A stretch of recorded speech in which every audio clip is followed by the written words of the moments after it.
আসসালামু আলাইকুম ও রহমতুল্লাহি অবরাকাতুহু। সম্মানিত আমার প্রিয় নাজরিন, কেমন আছেন আপনারা সবাই? দোয়া করি এবং আশা করি আল্লাহ তাআলা অশেষ রহমতে আপনারা অনেক অনেক ভালো আছেন। আমি আপনাদের দোয়ার বরকতে অনেক অনেক ভালো আছি। আজকে আপনাদের জন্য খুবই মজার একটি আমল নিয়ে হাজির হয়েছি।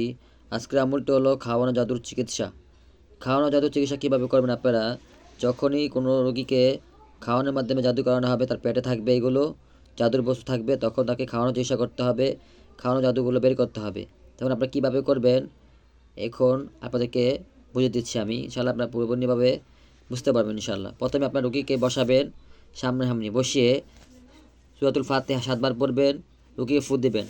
সূরা ফালাক 7 বার পড়বেন, রুগীকে ফু দিবেন, এবং সূরা নাস 7 বার পড়বেন, রুগীকে ফু দিবেন। এভাবে পড়ে দিবেন এবং রুগী বলে দিবেন রুগী যেন সকাল এবং সন্ধ্যায় 7 বার সূরাতুল ফাতিহা, 7 বার ফালাক, 7 বার নাস পড়ে। এবং আপনি কী করবেন, একটা কাগজে সূরাতুল ফাতিহা এবং সূরা ফালাক এবং নাস, এই সূরাগুলো 3টি সূরা একত্রে লিখে রুগীকে দিয়ে দিবেন। রুগী মাদুলি বানিয়ে শরীরে ব্যবহার করবে। ইনশাআল্লাহ এর বরকতে তার জাদুর সমস্যা ঠিক হয়ে যাবে এবং তার খাওয়ানো জাদুগুলো নষ্ট হয়ে যাবে ইনশাআল্লাহ। খুবই পরীক্ষিত এবং মোজারাব আমল, আপনারা করুন, ইনশাআল্লাহ আপনারা ফায়দা পাবেন। বুঝতে না পারলে কমেন্ট করবেন, ভিডিও শেয়ার করে দেবেন। আসসালামু আলাইকুম ওয়া রাহমাতুল্লাহি ওয়া বারাকাতুহু।